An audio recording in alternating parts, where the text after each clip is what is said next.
Hi, എന്റെ പേര് അർഷാദ്, കണ്ണൂരാണ്. ഞാൻ ഒരു പ്രധാനപ്പെട്ട വിഷയം നിങ്ങളുമായിട്ട് ഷെയർ ചെയ്യാൻ വേണ്ടിയിട്ടാണ് ഈ വീഡിയോ ആയിട്ട് വരുന്നത്. ഒരു വണ്ടിയുടെ രജിസ്ട്രേഷന്റെ ഭാഗമായിട്ട് ഒരു കാര്യം പറയാൻ വേണ്ടിയിട്ടാണ്. നമ്മളെല്ലാം പുതിയ വണ്ടികൾ എടുക്കുന്നതാണ്. പുതിയ വണ്ടികൾ എടുത്തു കഴിഞ്ഞാൽ മുൻകാലങ്ങളിൽ എങ്ങനെയാണെന്ന് പറഞ്ഞാൽ, വണ്ടി എടുത്തതിന് ശേഷം ഏത് വണ്ടി എവിടെ നിന്നാണോ എടുക്കുന്നത് അവിടെ നിന്ന് തന്നെ രജിസ്ട്രേഷൻ ചെയ്തിട്ട് വണ്ടിയുടെ നമ്പർ തന്നിട്ട് നമ്മളോട് നമ്പർ പ്ലേറ്റ് ചെയ്യാനാ പറയാറ്. സാധാരണ അങ്ങനെയാണ്. പക്ഷെ ഇപ്പോഴത്തെ നിയമം അങ്ങനെയല്ല. ഏത് വണ്ടിയാണോ എടുക്കുന്നത്, ആരാണോ എടുക്കുന്നത്, അതിന്റെ ഓണർമാർ തന്നെ പോയി രജിസ്ട്രേഷൻ ചെയ്തിട്ട് നമ്പർ വാങ്ങിക്കേണ്ടതാണ്. അതുപോലെ തന്നെ ഞാൻ വണ്ടി വാങ്ങിച്ചതിന് ശേഷം 2 ദിവസം മുമ്പ് അതിന്റെ ടെമ്പററി രജിസ്ട്രേഷൻ കഴിഞ്ഞു. ടെമ്പററി രജിസ്ട്രേഷൻ കഴിഞ്ഞതിന് ശേഷം അതിന്റെ നമ്പർ കിട്ടാൻ വേണ്ടിയിട്ട് ചോദിച്ചപ്പോൾ അവര് പറഞ്ഞതെന്ന് പറഞ്ഞാൽ, വണ്ടി വാങ്ങിച്ചവിടത്തുനിന്ന് പറഞ്ഞതെന്ന് പറഞ്ഞാൽ, ഏജന്റുമാർ ഉപയോഗിക്കുകയാണെങ്കിൽ ബൈക്കിനാണെങ്കിൽ 600 രൂപയാണ്. കാറിനോ വലിയ വണ്ടികൾക്ക് എത്രയാണെന്നറിയില്ല. ഞാൻ മനസ്സിലാക്കുന്ന 1000-ന്റെ മേലെയാണ് അതിന്റെ റേറ്റ്. അപ്പൊ ഞാൻ എന്റെ പേപ്പേഴ്സ്, അവര് തരുന്ന പേപ്പേഴ്സൊക്കെ ആയിട്ട് RTO ഓഫീസിൽ പോയി അവിടുന്ന് ഒരു 40 രൂപന്റെ സ്റ്റാമ്പ് പേപ്പർ ഒരു സ്റ്റാമ്പിന്റെ കവർ വാങ്ങിച്ചു. അതിന്റെ കൂടെ അറ്റാച്ച് ചെയ്ത് കൊടുത്തു. അവിടുന്ന് ടാക്സിന്റെ ഒരു പേപ്പർ വന്നു, റോഡ് ടാക്സിന്റെ ഒരു പേപ്പർ വന്നു. അത് ഈ തരുന്ന പേപ്പറിന്റെ കൂടെ ആഡ് ചെയ്തു. ഈ കവറും ഇതിന്റെ കൂടെ ആഡ് ചെയ്തു. പിന്നീട് ചെയ്യേണ്ടതെന്ന് പറഞ്ഞാൽ, വണ്ടിയുടെ ചേസ് നമ്പറും വണ്ടിയുടെ എഞ്ചിൻ നമ്പറും വെരിഫൈ ചെയ്യാൻ വേണ്ടിയിട്ട് കൊണ്ടുപോക്കാണ്. ഇതാണ് രജിസ്ട്രേഷൻ എന്ന് പറയുന്നത്. ഇത് കൊണ്ടുപോയതിനു ശേഷം എനിക്ക് ഒരു വല്ലാത്തൊരു അനുഭവം ഫീൽ ചെയ്തു. അത് നിങ്ങളുമായിട്ട് ഷെയർ ചെയ്യണം തോന്നി. അതുകൊണ്ടാണ് ഈ വീഡിയോ എടുക്കുന്നത്. രജിസ്ട്രേഷൻ ചെയ്യാൻ പോയപ്പോൾ അവിടെ കുറെ ഏജന്റുമാരുണ്ടായിരുന്നു. RTO ഓഫീസേഴ്സിന്റെ അടുത്ത് ഏജന്റുമാർ ഒരു കെട്ട് പേപ്പറൊക്കെ കൊടുത്ത് വളരെ ഈസി ആയിട്ട് ആ പേപ്പേഴ്സിന്റെ RC ഓണറെയോ ആൾക്കാരെയോ ചോദിക്കാതെ വളരെ ഈസി ആയിട്ട് ആ വണ്ടികൾ കടത്തിവിടുന്നത് ഞാൻ ശ്രദ്ധിക്കുകയുണ്ടായി. അതുപോലെ തന്നെ വണ്ടി ലൈനപ്പ് ചെയ്തു. ഞാൻ അതേപോലെ തന്നെ വണ്ടി ലൈനപ്പ് ചെയ്തു. എനിക്ക് ഏജന്റ് ഇല്ലാത്തതുകൊണ്ട് ഡയറക്റ്റ് ഞാൻ പേപ്പർ കൊടുത്തു. ആ പേപ്പർ കൊടുത്തപ്പോൾ എന്റെ പേപ്പർ എന്റെ മുഖത്തേക്ക് വലിച്ചെറിഞ്ഞു. എനിക്ക് സംഗതി മനസ്സിലായിട്ടില്ല, എന്താണ് ഇതിന്റെ കാരണം എന്ന് മനസ്സിലായിട്ടില്ല. അപ്പോൾ അതിനുള്ള കാരണം തെറ്റെന്താണെന്ന് അവർ പറഞ്ഞുതരാൻ തയ്യാറായിട്ടില്ല. ഞാൻ സാറിനോട് ചോദിച്ചു, സാർ ഈ പേപ്പറിന് എന്താണ് തെറ്റ് സംഭവിച്ചതെന്ന് ചോദിച്ചപ്പോൾ അത് പറയാൻ സമ്മതിച്ചിട്ടില്ല. അപ്പൊ എന്നോട് പറഞ്ഞു, നീ മാറി നിൽക്ക്, ഇവിടെ നിൽക്കണ്ട, മാറി നിൽക്കെന്ന് പറഞ്ഞു. ഞാൻ കുറച്ച് മാറി നിന്നു. അവിടുന്ന് എന്നോട് മോശമായിട്ട് പെരുമാറി. അതുപോലെ തന്നെ എന്നെ പോലെ തന്നെ 2-3 ആൾക്കാർ ഇതേപോലെ തന്നെ ഡയറക്റ്റ് ഏജന്റുമാരില്ലാതെ ഈ വണ്ടിന്റെ രജിസ്ട്രേഷന്റെ ആവശ്യത്തിന് വരികയുണ്ടായത്. അവർ വന്നതിന് ശേഷം എന്നോട് പെരുമാറിയ പോലെ തന്നെ ഏജന്റുമാരില്ലാത്ത ആൾക്കാരോട് ഇതേപോലെ തന്നെയാണ് പെരുമാറിയത്. അപ്പോൾ നമ്മൾക്ക് എല്ലാവർക്കും ഊഹിക്കാൻ പറ്റുന്നതാണ്. ഏജന്റുമാർ ഉള്ളതുകൊണ്ട് മറ്റുള്ള വണ്ടികളെല്ലാം ഈസി ആയിട്ട് രജിസ്ട്രേഷൻ ചെയ്തു പോകുന്നു. ഏജന്റുമാർ ഇല്ലാത്തതുകൊണ്ട് നമ്മളെ പോലത്തെ ആൾക്കാരെ ബുദ്ധിമുട്ടിക്കുന്നത് നമ്മൾക്ക് മനസ്സിലാക്കേണ്ട ഒരു കാര്യം തന്നെയാണ്. അതിനുശേഷം ഞാൻ എന്ത് ചെയ്തു എന്ന് പറഞ്ഞാൽ, പേപ്പേഴ്സ് പെട്ടെന്ന് റെഡിയാക്കി രണ്ടാമത് സബ്മിറ്റ് ചെയ്തപ്പോൾ എന്നോട് പറഞ്ഞു, നിന്റെ ഇപ്പം നോക്കാൻ പാടില്ല, ബാക്കിലേക്ക് പോകാൻ പറഞ്ഞു. കുഴപ്പമില്ല, അവരുടെ റൂൾസ് പ്രകാരം നമ്മൾ ബാക്കിലാണ് നിൽക്കേണ്ടത്. ഞാൻ ബാക്കിലേക്ക് പോയി ലൈനപ്പായി ഫസ്റ്റിലേക്ക് വന്നപ്പോൾ ആദ്യം എന്റെ പേപ്പർ റിജക്ട് ചെയ്തു. അതും കാരണമില്ലാതെ റിജക്ട് ചെയ്തു.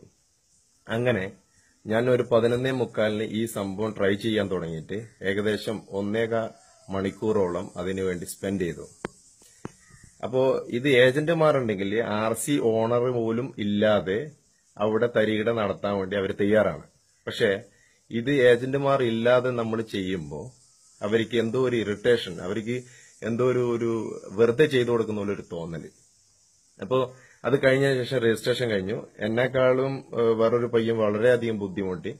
പയ്യൻ പെരിയാരം സ്വദേശിയാണ്. ആ പയ്യൻ വന്നിട്ട് വൈകുന്നേരം 5 മണി വരെ ഇതിന്റെ ബാക്കിൽ ഒരുപാട് ടൈം സ്പെൻഡ് ചെയ്തു. പിന്നെ എനിക്ക് പറയാനുള്ളതെന്ന് പറഞ്ഞാൽ, ഇതിന്റെ ഓഫീസേഴ്സിനോടാണ്. സാർമാരുടെ ഒരു കാര്യം റിക്വസ്റ്റ് ഉണ്ട് എനിക്ക്. എന്താന്ന് പറഞ്ഞാല്, അവിടെ ആരും വരുന്നത് കുറ്റവാളികളായിട്ടല്ല. അവരവരെ ജോലി ചെയ്ത പൈസനെ കൊണ്ട് വണ്ടി വാങ്ങിച്ച് അതിന്റെ റോഡ് ടാക്സ് കെട്ടി രജിസ്ട്രേഷന്റെ ആവശ്യത്തിന് വേണ്ടി വരുന്ന ആൾക്കാരോട് നല്ല രീതിയിൽ ഒന്ന് ചിരിക്കാനെങ്കിലും പഠിക്കുക, നല്ല രീതിയിൽ ഒന്ന് പെരുമാറാൻ പഠിക്കുക. ഇത് അറിയാത്ത ആൾക്കാർ പറഞ്ഞു കൊടുക്കുക. ഏതെങ്കിലും ഓഫീസേഴ്സിനെ അറിയാത്തുണ്ടെങ്കിൽ അറിയുന്ന ഓഫീസേഴ്സുമാർ അവർക്ക് പറഞ്ഞു കൊടുക്കുക.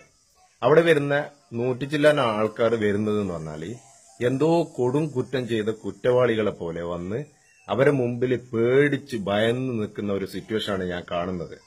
അതുപോലെ തന്നെ എന്ന് പറഞ്ഞാൽ തിഹാർ ജയിലിലെല്ലാം കൊണ്ടുപോകുന്ന പ്രതികളെ കൊണ്ടുപോകുന്ന ഒരു സിറ്റുവേഷൻ, ആ ഒരു സിറ്റുവേഷൻ എന്തിനാണെന്നുള്ളത് എനിക്ക് ഇതുവരെ മനസ്സിലായിട്ടില്ല. നമ്മൾ ആരും ഒന്നും തെറ്റൊന്നും ചെയ്തിട്ടില്ല, പക്ഷെ എന്തിനാണ് ഇവര് ഈ രീതിയിൽ പെരുമാറുന്നതെന്ന് മനസ്സിലായിട്ടില്ല. അപ്പൊ ഇതിന് ഒരു ലോബിയുണ്ട്. കൃത്യമായിട്ട് പറഞ്ഞാല് വെറും 40 രൂപക്ക് ചെലവ് പോകുന്ന ഒരു സംഭവത്തിന് ഒരു ബൈക്കിന് വാങ്ങിക്കുന്നത് 600-700 രൂപയാണ്. അതുപോലെ തന്നെ വലിയ വണ്ടികൾക്ക് വാങ്ങിക്കുന്നത് ഇതിനേക്കാളും വില പിടിപ്പുള്ള ഒരു സംഭവങ്ങളാണ് ഇവർ വാങ്ങിക്കുന്നത്.